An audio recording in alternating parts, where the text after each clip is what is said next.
পথচারীদের মাঝে এসো আলোর সন্ধানে যুব সংগঠনের উদ্যোগে লেবুর শরবত বিতরণ করা হয়েছে।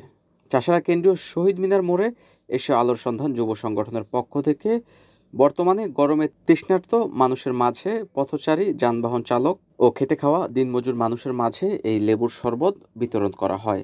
এ সময় উপস্থিত ছিলেন এসো আলোর সন্ধান যুব সংগঠনের প্রতিষ্ঠাতা ও সভাপতি মোহাম্মদ নবী হোসেন, এসো আলোর সন্ধানে যুব সংগঠনের সাবেক সভাপতি মোহাম্মদ হাবিবুর রহমান, এসো আলোর সন্ধানে যুব সংগঠনের শুভাকাঙ্ক্ষী মোহাম্মদ মেহেদী হাসান ইমন, এসো আলোর সন্ধানে যুব সংগঠনের কার্যকরী সদস্য মোহাম্মদ মেহেদী হাসান, আবু সাইদ, মোহাম্মদ বিল্লাল, মোহাম্মদ নাদিম, মোহাম্মদ ইউসুফ, মোহাম্মদ আমানুল ও মোহাম্মদ জোনায়েদ সহ আরও অনেক নেতৃবৃন্দরা। প্রতি বছরের ন্যায় এবছরও এসো আলোর সন্ধানে যুব সংগঠনের মাধ্যমে এই গরমে তৃষ্ণার্ত মানুষের মাঝে এই কার্যক্রম চলমান রেখেছেন তারা।